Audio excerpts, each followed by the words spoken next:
Dwaraka Tirumalarao AP police శాఖపై చెరగని ముద్ర వేశారని నూతన డీజీపీ హరీష్ కుమార్ గుప్తా స్పష్టం చేశారు. మంగళగిరిలోని డీజీపీ ద్వారకా తిరుమలరావు పదవీ విరమణ వీడ్కోలు పరేడ్లో పాల్గొన్న ఆయన ప్రజల భద్రత, రోడ్డు సేఫ్టీ కోసం అనేక సంస్కరణలు చేపట్టారని కొనియాడారు. మత్తు పదార్థాల నియంత్రణకు ఈగల్ టీం, ఫ్రెండ్లీ పోలీసింగ్ టెక్నాలజీలతో ద్వారకా తిరుమలరావు చేసిన పోలీస్ సేవలను కొనసాగిస్తామన్నారు. నూతన డీజీపీగా తన శక్తి మేర పనిచేస్తానన్న ఆయన సోషల్ మీడియాలో అసభ్య పోస్టులు పెట్టే వారిపై చర్యలు ఉంటాయని హెచ్చరించారు. రౌడీ షీటర్స్పై నిఘా పెడతామన్నారు. అస్ట్రం యాప్ను వినియోగించి ట్రాఫిక్ను నియంత్రించడం పోలీసు శాఖలో ఓ మైలురాయి అని గుర్తు చేశారు. Tirumala Rao sir as a DGP HOPF చాలా స్టెప్స్ తీసుకున్నారు. దాంట్లో people friendly policing, people safety, police modernisation ఒక మార్క్ పెట్టారు. సో ఇది మనకి ఒక గోల్డెన్ స్టాండర్డ్.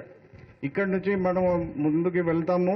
చాలా టెక్నాలజీ వాడి, సీసీటీవీ కానీ ఇంకా వేరే టెక్నాలజీస్ వాడి ఆ పబ్లిక్కి ఎట్లా సర్వ్ చేయాలా, మంచి జస్టిస్ ఇవ్వాలా, లా అండ్ ఆర్డర్ మెయింటైన్ చేయాలా, చాలా స్టెప్స్గా తీసుకున్నారు. Sir, under your leadership you have redefined the landscape of AP police and set the new standards. CCTV కెమెరాస్లో మీరు చాలా ఫోకస్ పెట్టారు. క్రైమ్ కంట్రోల్ లో మీరు ఫోకస్ పెట్టారు. అట్లాగా ఈ ట్రాఫిక్ మేనేజ్మెంట్లో మీరు విజయవాడలో అస్త్రం వాడడం ఒక కంట్రీలో ఫస్ట్ టైం మీరు చేశారు.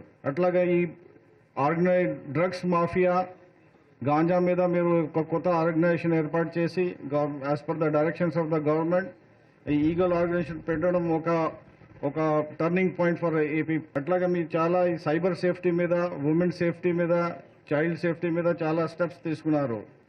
By continuing this legacy with more responsibility, and I'm sure that as a police force and as a team we will be able to achieve the objective of peaceful and progressive Andhra Pradesh.